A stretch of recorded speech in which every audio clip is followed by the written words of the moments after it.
Welcome to Garden Views, interesting conversations with interesting people who have done and or are doing interesting things. So sit back and enjoy. Welcome into Garden Views, and this week we are welcoming in Catherine Amon, and she is a licensed marriage and family therapist. She's a licensed psychotherapist, and she has advanced training in both traditional and spiritual psychology with 30 years of successful professional experience, helping thousands of clients. She's the author of bestselling books, including the Tantric Mastery Series, and she offers online workshops and trainings to help singles and couples create true love.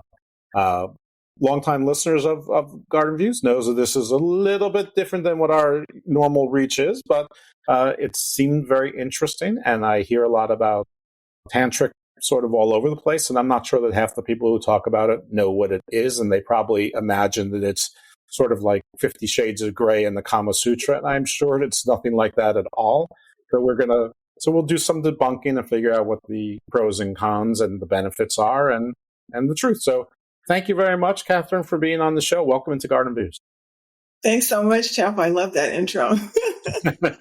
It's good. Well, I didn't prepare anything. So, and I rarely do. So that's just the way I roll. But yeah, so tell everyone a little bit about yourself beyond what I just read, which just comes from your bio, and how you got on this path. Sure. Let's see how I got in this path. I was always a weirdo, I guess. I don't know. I was always interested in things that go bump in the night. I was always interested in the occult and tarot cards and astrology and reading about psychology and studying all kinds of things, all kinds of spirituality. And I found a program way back when that was called Transpersonal Psychology. And I thought, oh, that's what I'm going to do. So I was just hanging out at the beach, kind of reading spiritual books and partying a lot, as people do in their early days. And I went to this graduate school called Transpersonal Psychology in the Bay Area, which is a combination of mainstream psychology, just your garden variety psychology, plus we studied all of those things that were interesting to me. So we were free to talk about astrology or parapsychology. They also study altered states of consciousness. One of the founders of transpersonal psychology was Stan Grof, who was doing LSD research before it became illegal. So we were looking into psychedelic drugs way back before Prohibition started. We thought that was a legitimate form of healing when we were studying all kinds of things. And that just was exactly where I fit in. It's not a very large part of psychology, but it's those of us who are interested in are very, very loyal. And so all of my, so then I did the traditional path of getting licensed as a therapist. And many people I work with wouldn't necessarily know or care that I'm interested in all these things because I could just do straight counseling and so forth. But then also for people from the communities who are interested in these alternative types of things, I can speak their language also. And transpersonal psychology goes beyond regular psychology because it says, okay, so you once you get to the state where you're no longer depressed and you're not really anxious and your life's going pretty well, what then? Well, it has combed the world's traditions, and new thinkers have come up with higher levels of possible development for people. So maybe, for example, maybe all this ESP we hear about, I'm sure this isn't new to your listeners, but maybe these are possible characteristics that we all have, possible skills that we could all develop. There's a lot of interest now in altered states of consciousness because psychedelics have suddenly blossomed in the mainstream due to what's that guy's name that wrote the book, How to Change Your Mind? Oh, I don't know, but I was thinking about Aleister Crowley, so I think I'm a little bit before the book. Aleister Crowley, that guy's name's going to come to me tonight when I'm trying to go to sleep. But Aleister Crowley talked about higher levels of development, a lot of as you know, a lot of magic was talking about developing you beyond just good functioning. So mainstream psychology is to help people get to good. And then transpersonal psychology and a lot of occult techniques would be, how do we go beyond good to what is superhumanly possible? So these are things that are very interesting to me. And that's great. For anyone who happens to be a new listener, or someone who's only listened to Garden Views and hasn't listened to Garden of Doom, just footnote to yourself: Garden of Doom has shows on tarot and Astrology 101, 2 separate shows. But I have to confess that there have probably been, tens of shows that have covered both areas without me intentionally knowing that they were covering both areas. So in some of those shows, you will hear me being more ignorant than in other shows, and later on realizing, oh, that's what that meant. But anyway, there's so if you're like me, or you just want to hear someone get more enlightened as they develop in the show, then you're in the right place. Because I came into the show as thinking I was smart, but realizing that there's entire worlds I don't know about, and I'm sure there still are, including the one that you just talked about. But yeah, I mean, everyone knows the stories about it. I think Ultra X or MK Ultra, like all these government programs of the US, the Brits, the Soviets, probably everyone was looking into, telekinesis, telepathy. The X-Men is a comic that everyone knows and loves with movies. And there was the LSD research. And on a side note, I just saw recently, I think it's called Trafficked. It's a show where like a reporter goes and she covers different issues. And like the people who couldn't sell the LSD anymore, the people who couldn't get, they were like saddened, like not in a way like, oh, my business is dead, more like, this does so much good for everyone. This does so much good for people that people were crying that they couldn't get it anymore. Not in like an addict way, like my life is going to crumble now, kind of way. Mm-hmm. So if you're interested in checking it, listen, I'm not sponsored by, I think it's the National Geographic Channel, Traffic. Anyway.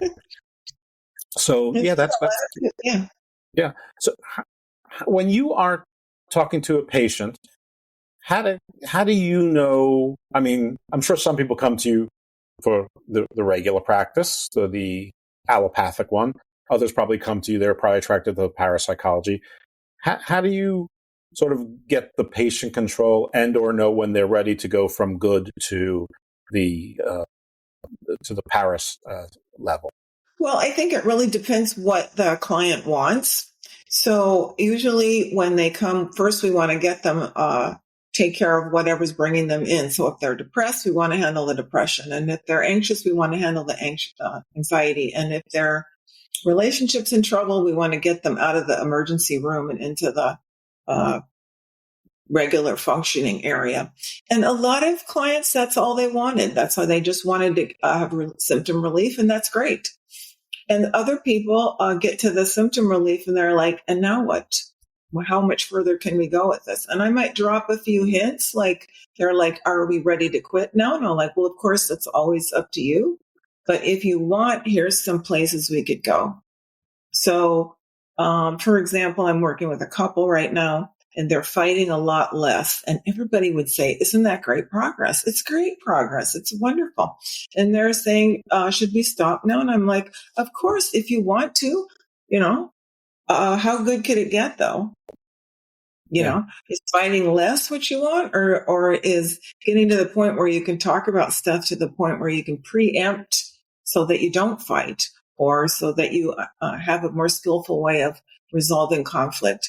Do you want to get to the point where your sex life is not just good, but magnificent? Do you want, what do you want from life? And so that's really a question for everybody, in therapy or not, is do you want, of course, we want to be out of pain. Of course, we want to have decent functioning. We want to have enough money. Some people want enough money and some people want to be rich. Mm-hmm. Very similar in other areas. Do you want to have a good enough relationship or do you want to have a great relationship? Do you want to be fit enough so that you're in good health, or do you want to be an athlete? So these are the questions for everybody on what do you want from your life? And obviously, if you want those higher levels, you got to do the work. So none of us are going to be an athlete sitting around on the couch. We could be a couch athlete or a couch potato athlete or something. But if we want to, go run a marathon, you got to do the training. And the same is true of these higher level developments of any area of life. If you want to be rich, it takes different skills than just being able to manage your money well. And for most of us, that's enough. Certain people, they want more. Same would be true about your mental health, your emotional health, and your relationships. It's like, do you want them to be just good enough, or do you want them to excel? Let me ask a sort of a technical, legal type of question. Obviously, the traditional psychology and that therapy treatment is covered under all the traditional medical laws, HIPAA, patient privilege, all of those things. Doctor, healthcare provider privilege. When they step into the parapsychology, is that also covered? Is there no decisions on it and nobody tests it? Or is it para the law? Is it outside of the stricter licensure, I presume anyway, of traditional treatment? Well, what we're interested in psychology is the person's experience of it. So if someone came in and said, for example, I saw a ghost and I'm really freaked out about it, or I saw a UFO and I'm really freaked out about it, we can treat the freaked out part. We can assess whether or not this, in our opinion, seems to be a sign of mental illness, or if it's a real, this person really had an experience and is really upset about it. So that is covered by insurance. That's it's all covered. We still follow our, what may not be covered is if you come in and say, I'm totally well and I want to get weller. Insurance doesn't pay for that. That's usually something that people pay for out of pocket because that's not, doesn't have a diagnosis. But regardless, in all situations, the ethical codes and so forth and legalities would still hold up. All right. Well, thanks for that. When you come in contact with patients who talk to you about that they saw a ghost, they saw an alien, they saw a UFO, they feel like they're being haunted, possessed, whatever paranormal type of affliction, malady, or something that bothers them. I'm sure some of them they're coming in sort of in a braggy way also. You're interested, you express you're interested in the occult. That's something that you were very interested in. So I imagine that you don't come at it with a totally skeptical eye. I mean, but like, how do you approach that? And how do you, have you come across patients where you're like, they seem completely rational. I've really got to, treat this as if they're experiencing the truth. Oh, absolutely. I am not skeptical at all. Although I would do a complete assessment with each patient just to find out if they're mentally stable, if their life is working, if they can hold down a job, for example, or if they've just experienced a huge trauma that might affect their mental functioning a little bit. And there might be something there to treat as well. But I definitely believe people's experience. And that's what we have had some discussions about in transpersonal psychology is we don't have to decide if it's true or not. We accept the person's experience, that this happened to them. And that way we don't have to agree with it or not agree with it. We can just say this person had an experience which has changed their life. This is remarkable. And how can we support them in that? What would be obviously you can't give any patient specifics, but I'm sure that there's sort of like some amalgam of some, example, some sort of prototypical, would be, sort of A to Z of patient comes in, presents with such and such. You determine that, let's say that you have determined that their experience seems real, or at least they seem rational enough that you believe it. How do you, are you at first of all, if you could describe that scenario, but also from that point, are you just trying to get them to accept that what they experienced was life-changing, but regular life still goes on, or are you trying to help them find deeper meaning in it? Like, where do you go from that point? I think it really brings up for people a deeper meaning and a sense of there's something else going on. There's a greater reality. It's interesting when it happens to people who have considered themselves atheists, and now suddenly they're seeing things that they can't explain in their worldview. You had one guy who took a psychedelic. I did an interview for him.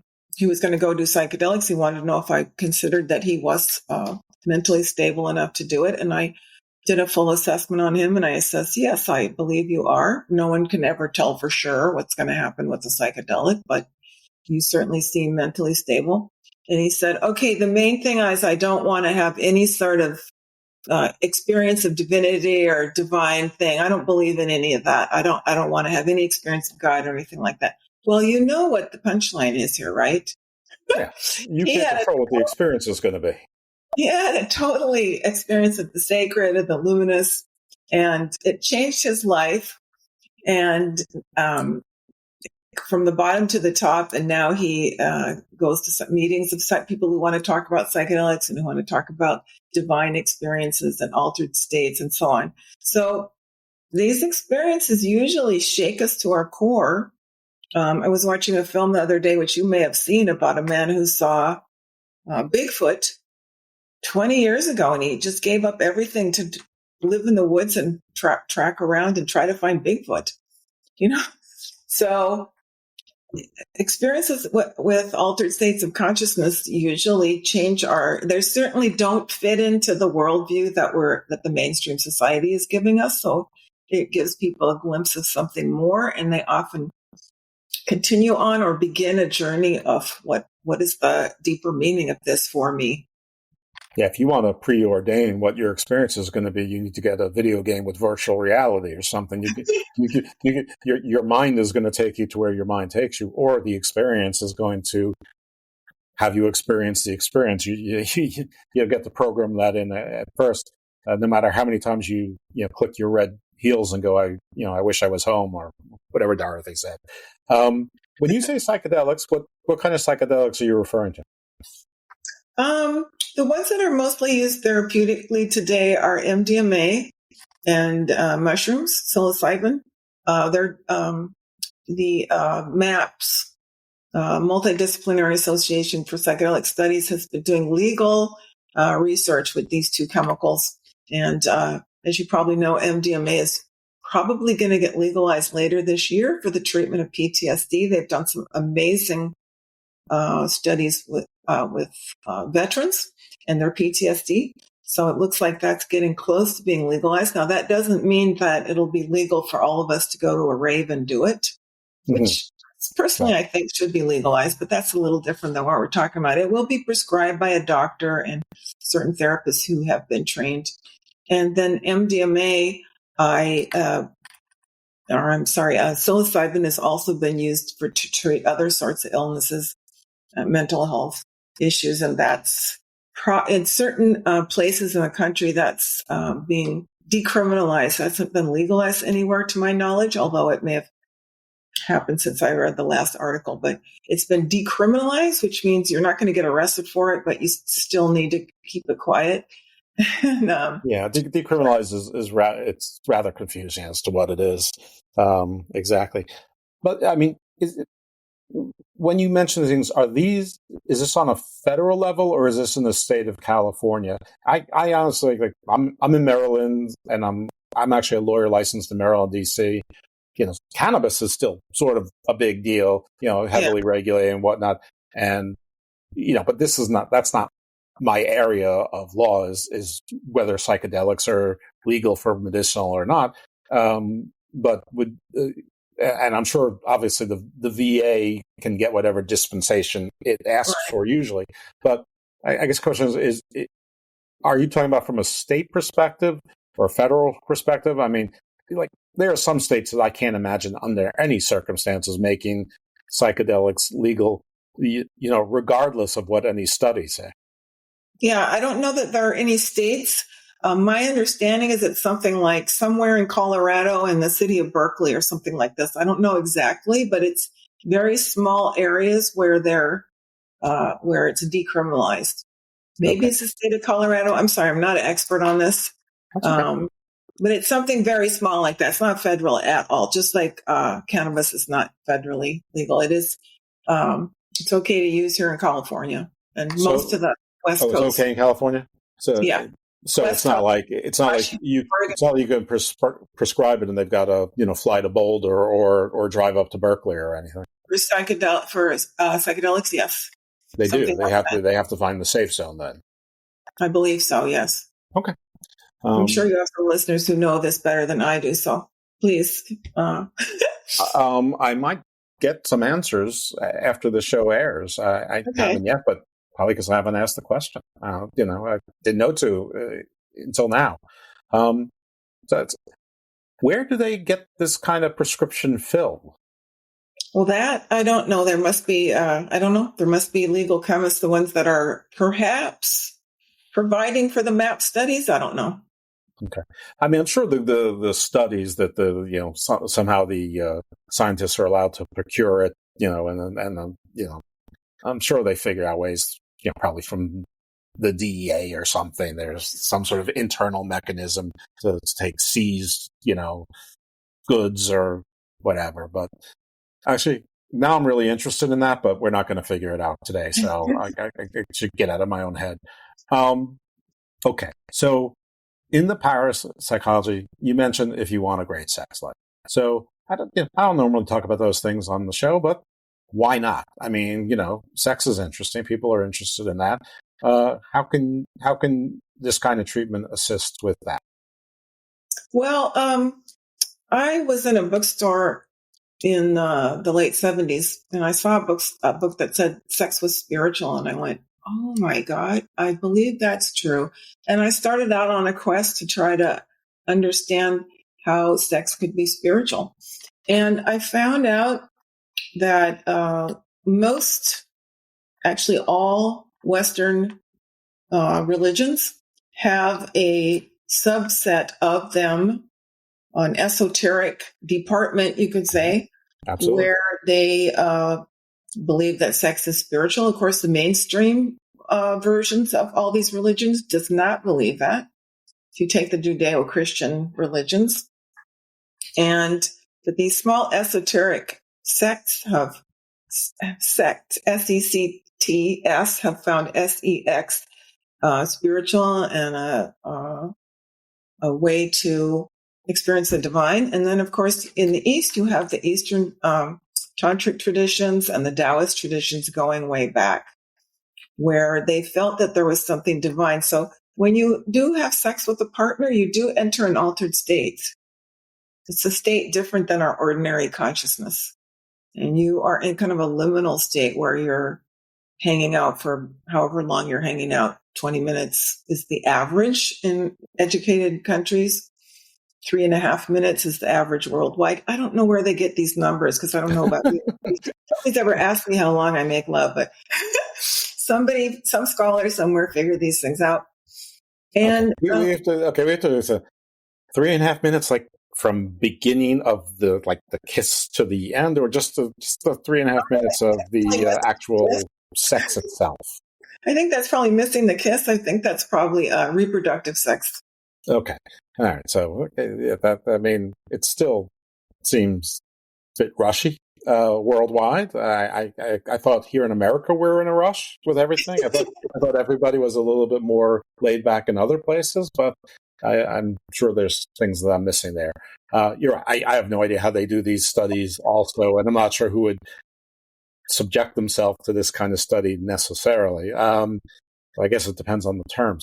It's interesting that you talked about the esoteric sex. Because, I mean, lots of people said that the divine is in the orgasm, but I saw God. But some of it's hyperbole. But with the sex, you're absolutely right. But there's also the counter sex, which again SECTS here, but about sex, that some believe that the sex is divine and there's like rituals with it.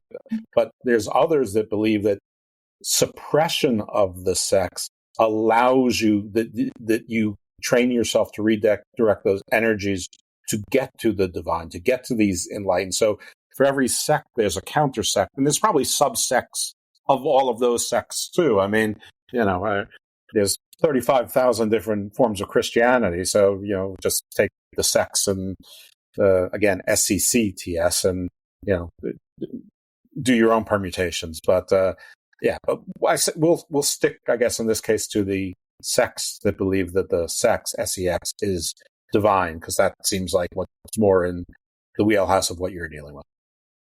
Yeah, so a lot of those traditions were kind of out of date for the modern world, because they were really for basically for male seekers to kind of use women to progress spiritually. And most people that are going to be listen to a show like yours are not really interested in that kind of, they're not really interested in that. They're more interested in sex as a sharing experience.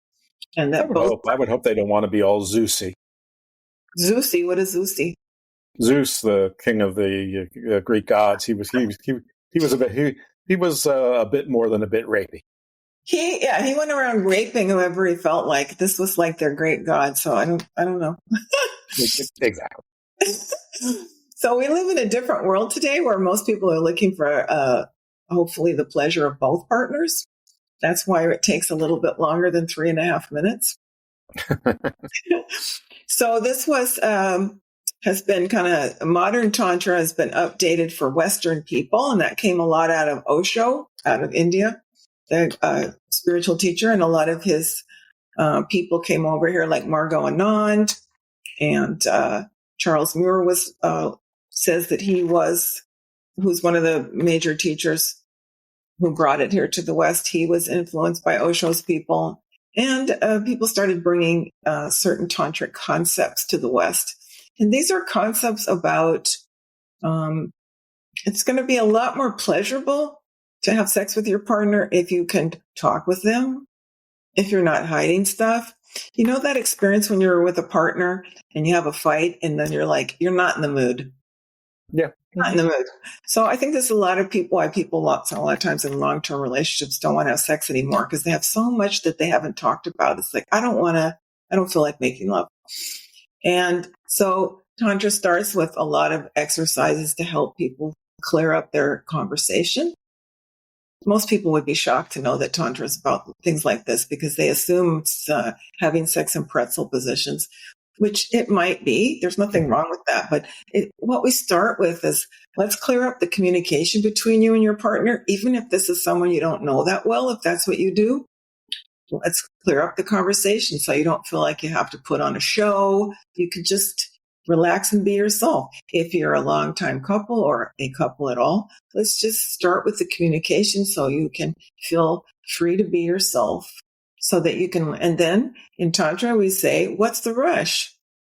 Do we need to really be rushing towards an orgasm? Well, that's what we've been taught by Masters and Johnson, is that the purpose of sex is orgasm. Orgasms are fine, but in Tantra, we say, is that the purpose?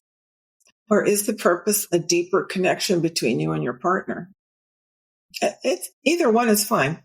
But we also say, maybe just keeping your focus on the goal of orgasm keeps you from being mindfully in the moment. There's, mindfulness, there's been a lot of studies done on mindfulness in all areas of life. They bring it into the corporations now, becoming more mindful, taking some moments. What it basically is non-judgmental awareness of sitting and relaxing and just practicing being okay with what is, being okay with yourself.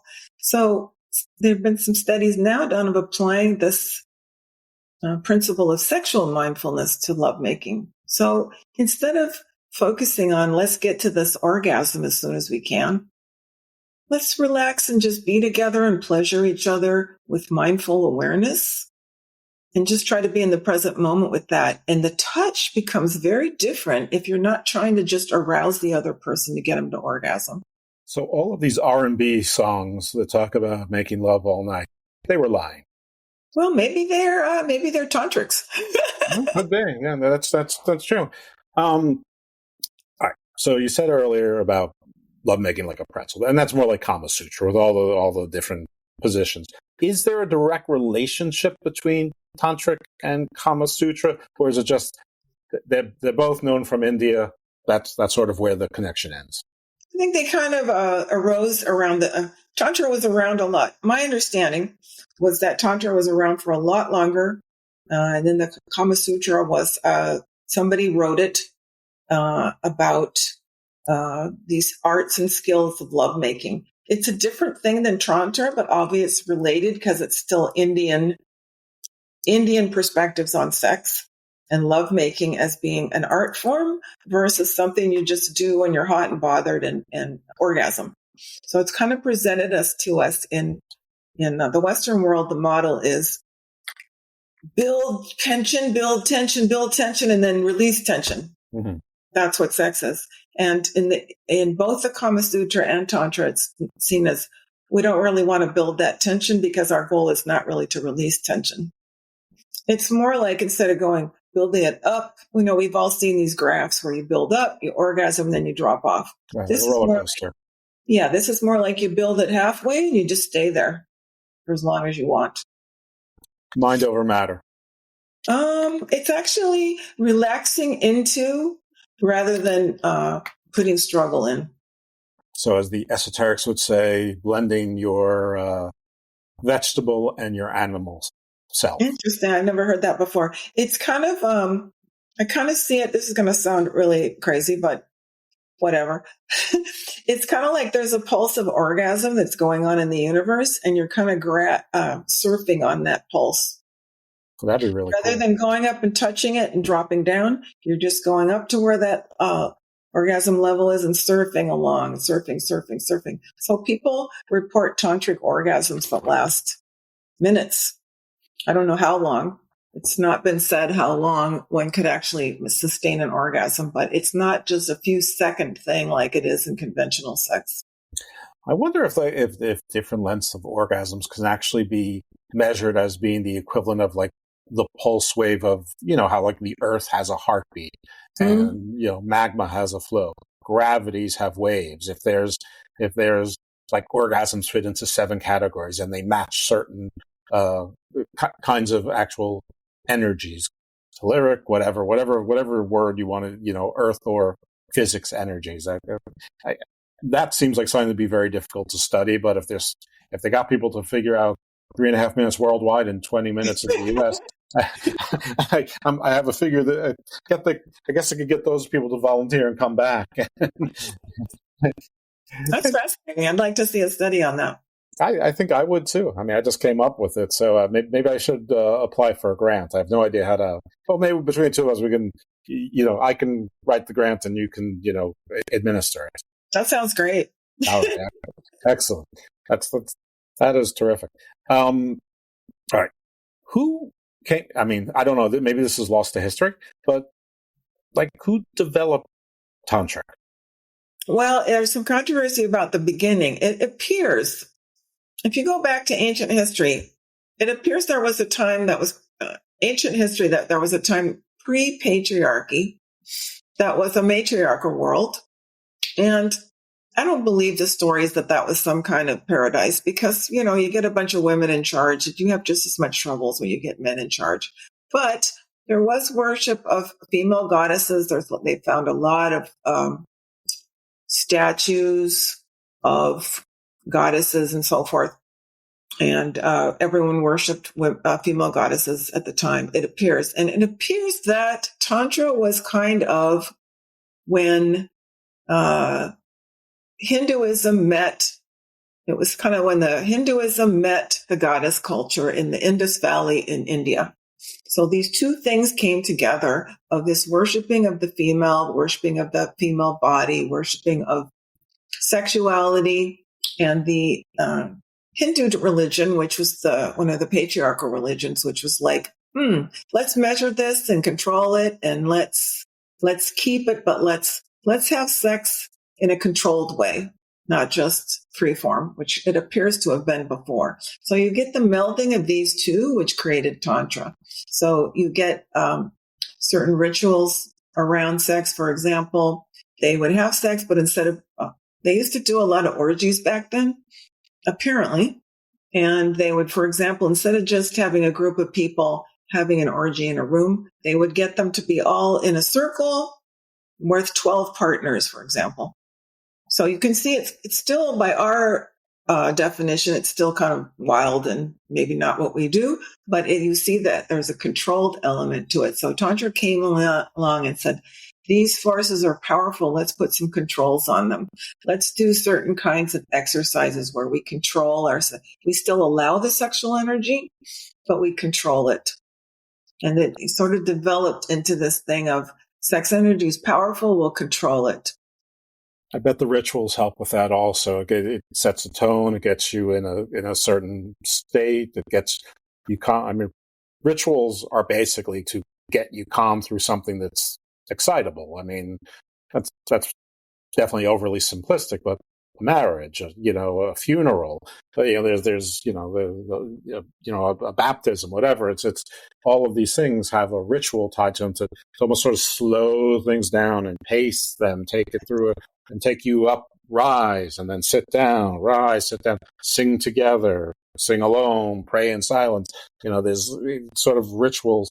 There was that movie, which I think was based on a book, but Eyes Wide Shut, obviously that was not Indian orgy, but that was, probably a Western elitist version of some type of orgy. But, that's just the one example I can think of. But I'm sure it's been in, dozens and dozens of fictional or semi-fictional properties. And it's usually tied to the rich and famous and wearing, masquerade balls and things like that. But, if you don't get caught up in the actual outward appearance, it's probably mostly about the ritual to sort of get you all calm, get your guard down. The masks are, it sort of helps you, to be everyone's a little bit more relaxed when they're more anonymous. It's better or for worse. So, I mean, this is just me spitballing here, but I'm here, I'm trying to put things that I've seen together and try to fit them into the context of what you're saying, at least a little bit. Well, you're sounding quite tantric, actually. Oh, no. Well, that's because my average is 3.5 days. I just, Okay, I'm already tantric crying there. Yeah. I think if something goes 3.5 days, you need to go to the emergency room. I would anyway. Confession, it's not 3.5 days, people. Spoiler on that one. But it is a little bit lost to history, but we sort of have an idea, sort of, and it's probably not this, but sort of when the ISIS cult met the Indus Valley kind of thing. By the way, there's still people doing the ISIS cult. It still exists today. Yeah. And there's a guy named Daniel Ode, who's in France, who says that there are still women teachers. A lineage has come down through time of these great women. He calls them the yoginis, who are still teaching that ancient. He said he was actually met one. He has a beautiful story. I don't know if it's fiction or not. He says it's not. It's a beautiful story of when he met this. He was initiated into Tantra by this female teacher. Most teachers of Tantra are female because it's passed down in a lineage like that. So what people call Tantra, like you said, it's most people think it's something weird and dark, and it can be. Most people think it's extreme sex. It can be, but the sexual part of Tantra is really only probably about 20 or 15% of it. It's a whole world philosophy of just wanting to encounter the sacred in life and seeing that all is sacred, and including sex. So originally the Tantrics said, well, sex is sacred, and the Judeo-Christians were like, it's not sacred. You guys are bad. It's bad because it's not sacred. You guys are saying sex is positive, and it's not. We think it's bad. We think if you want to go to heaven, you have to stop your sexual energy. The highest spiritual person is a monk meditating in a cave. And so this whole thing came up, this whole 2,000 years of patriarchal spirituality, of like the highest form of spirituality is not sexual. It's monks or what do you call them in Christianity? Priests, meditating in caves or not being sexual. Of course, we see how this trying to keep priests celibate, we see what happened there. It's not natural, and they're unfortunately got into some very harmful activity. Some of them, I don't want to say all of them, Sure. but there's a big problem. And so there became this idea that there's spirituality over here and there's sexuality over here, and they are two different things. And I don't know about you, I grew up in a Christian type home where sex was not sacred. It was not really something you were supposed to talk about or be interested in. Yeah, we didn't talk about it, but I mean, it wasn't something that we weren't supposed to be interested in. I think it was just tacitly accepted that, I mean, it was just me and my brother. So that, boys are going to be interested, and yeah, they're probably going to see Porky's on Saturday night when the adults are out on HBO, but, we need not really mention it. If they ask any questions, maybe we'll answer them. Yeah. Of course, it's different now because the kids are all watching porn, but Tantra kept throughout the ages. It kept this idea that everything's spiritual, including sex, and that was considered wrong and dark. So that's where that wrong and dark reputation comes from. It's a little weird from, if you want to go Judeo-Christian and, Abrahamic, I mean, it is about saying some of the earlier commandments are sort of like be fruitful and multiply. You can say be fruitful and multiply and then stop here, because if there was a stop here, it probably should have been a lot way before 8.1 billion. Be fruitful and multiply, but don't enjoy it too much. Right. Well, yeah, that too. Because of course, that was when like 4 out of 5 kids died before the age of 2, and, right. And 50% of the ones that made it past 2, didn't make it to their 20s. Exactly, and women were dying in childbirth all the time. Yeah, like 50%, maybe more so. I mean, I heard a report, not a report. This is, it's true. I just can't remember where I heard it or read it, but. Like in the 1800s, it was a midwife or an untrained, like a doula. Might have been a man, I'm not sure. But whoever they were, they came up with the idea of washing their hands between deliveries. And the mortality rate for the children, anyway, went up dramatically. And they were, there was like a midwife clinic and there was a traditional medicine clinic like down the street from each other. And so the results were, so everyone started going to the midwife, but just like one of those little happy accidents, or somebody came up with a bright idea. I don't know why I got into that. I do have a question, because right now I'm all steeped in the secret knowledge and esoteric, because I just interviewed someone who wrote an excellent book on it. And so I read his book twice. So right now I'm all, full of it. And in 3 weeks, who knows how much I'll have retained. But the chakras, which are tied to tantric and all of this, are, there are cognates for them in lots of esoteric philosophies. Are there other words for what is essentially tantric in other philosophies or religions, or would that just be something you don't need to know? That you use tantric, that's what you can teach and counsel upon, and so you don't need more than one word. You mean, are they chakras? Are there other words from?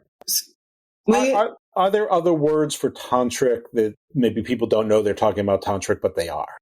Sure, there's chakras. There's mantras. Oh, okay. Mantras. These things come from tantra, so things like that. All right.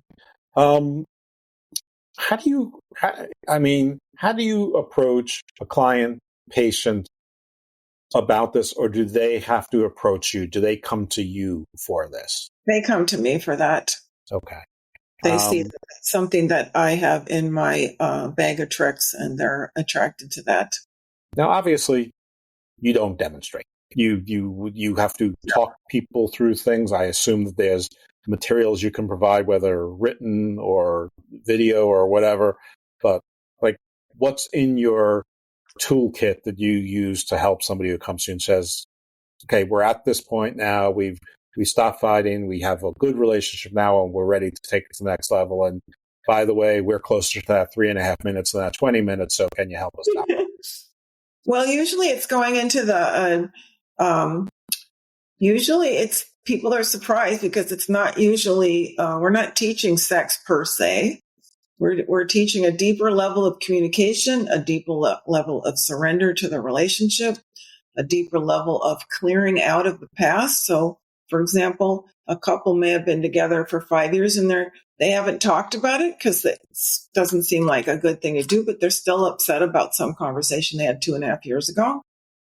And that is affecting you in the bedroom.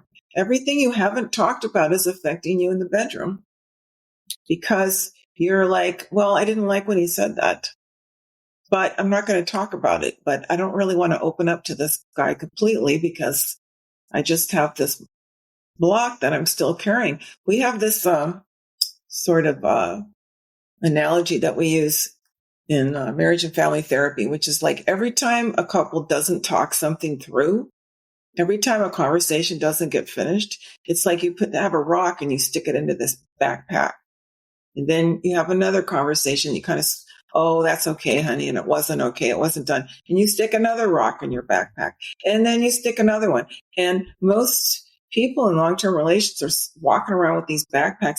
How could they really want to make love anymore when they're carrying these huge backpacks? So part of what we do to help people start wanting to make love, not just have sex, but be close and intimate, is to start taking some of those rocks out. Because if they don't, sometimes, you probably experience this.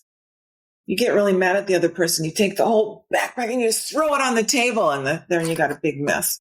So part of what we start doing when we work with a couple tantrically is we start taking out some of those backpacks, talking about some of this stuff, clearing up the channels. Because when people can make love with cleared channels, you're already starting to want to make love more mindfully, more lovingly, not just to get off, but to express intimacy with the partner. I just read that people are more afraid of intimacy than they're afraid of death.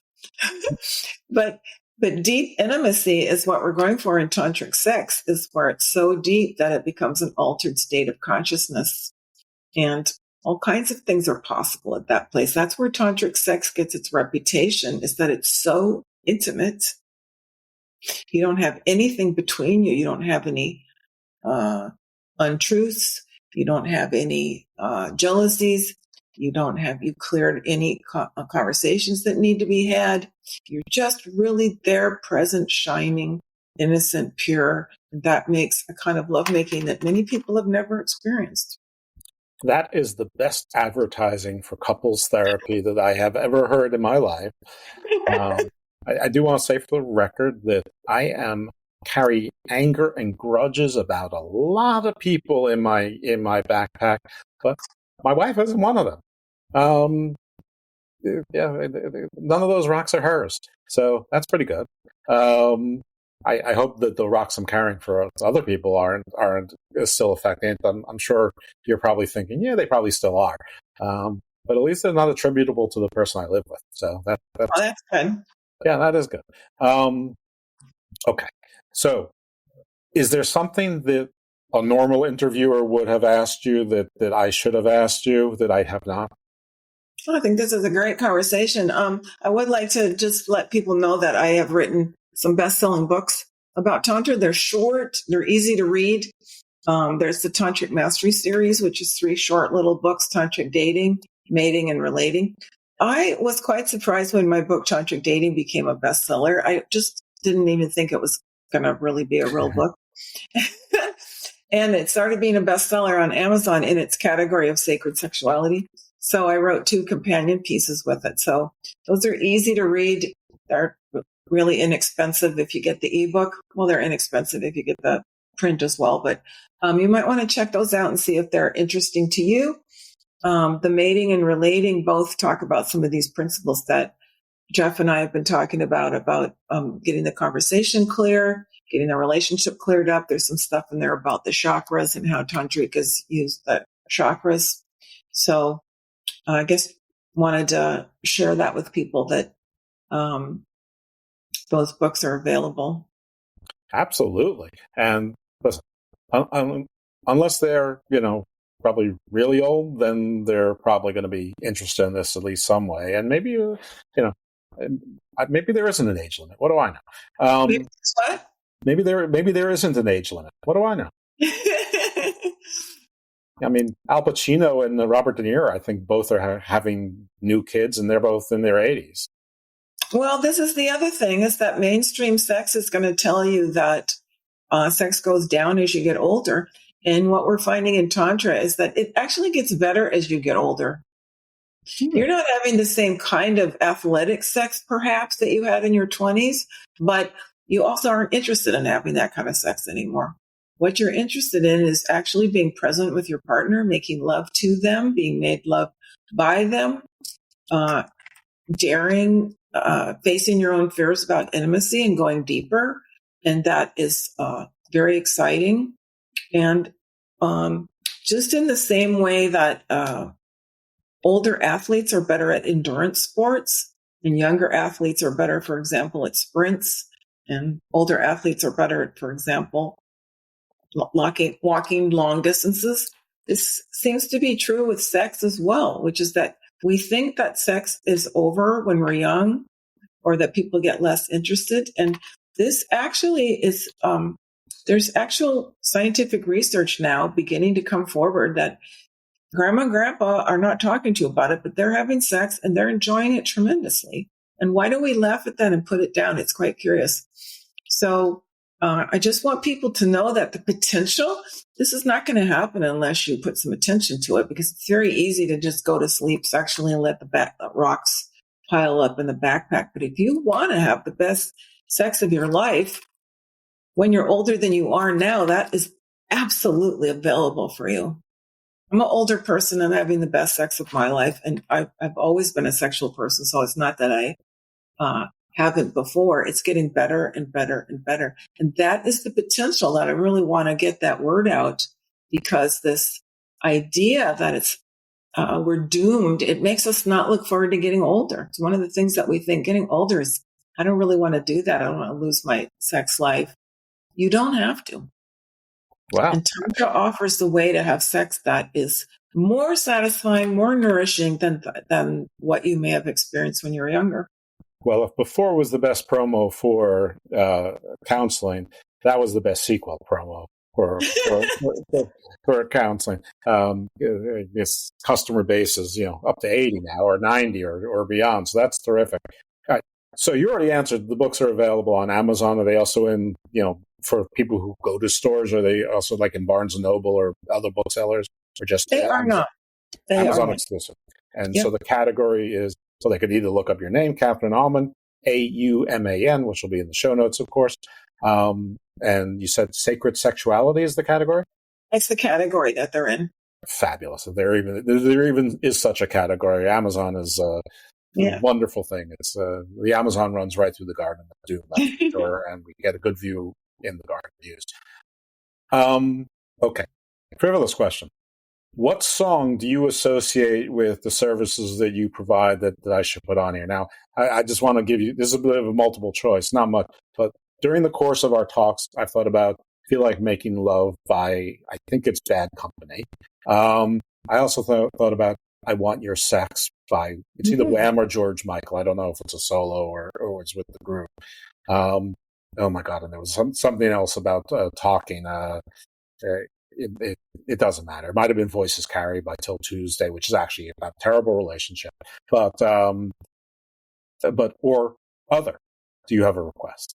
What about the one by Ed Sheeran of I'm in Love with Your Body? Sure, I can do that. I don't know who that is, but is it? But I'm sure I can find it. I'm in Love with Your Body. Ed Sheeran or Sheeran? Sharon. Yeah, Sheeran. That's right. All right. I only know who he was because he was in an episode of Game of Thrones and they made a big deal about it. Oh, okay. Now I know who he is, but yeah, I'm in Love with Your Body, Ed Sheeran, and I think I even know the song. So, perfect. Is it Doctor? No. Okay, sorry. Not yet. I'm working on it. Oh, very cool. Hi. Well, Catherine Almond, thank you very much. We went a little bit out of our comfort zone, but I think we went okay, and maybe that's an important step too. And I think that you gave a lot of great information that I think a lot of people would be interested in. And the good thing about it is that they don't have to tell me; they just have to tell you or buy the book. But if someone wants to reach you, are you, can I don't know exactly how telemedicine works or teletherapy. Can they reach you from anywhere and you can treat them, or must they be in California? Okay. No, I work on Zoom, so. Okay. So if they want to reach you, how could they reach you? Well, I'm pretty much everywhere. I'm on all the social sites, Facebook, Instagram.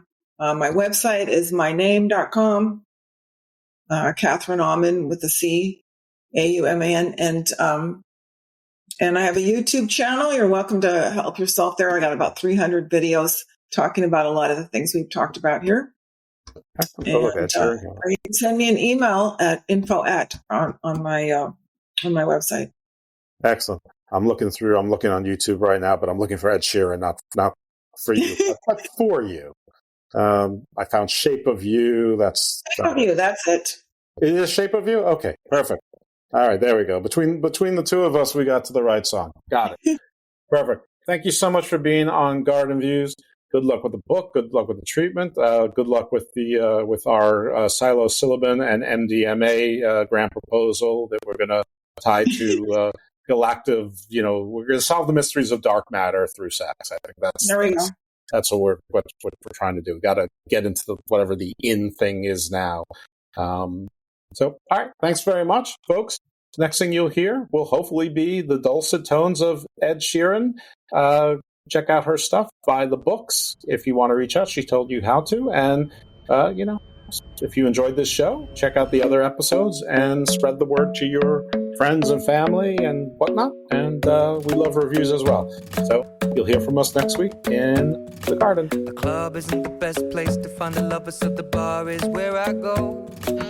Me and my friends at the table doing shots, tripping fast, and then we talk slow. And you come over and start up a conversation with just me, and trust me, I'll give it a chance. Now take my hand, stop it, and the man on the jukebox, and then we start to dance. And now I'm singing like, girl, you know I want your love. Your love was handmade for somebody like me. Come on now, follow my lead.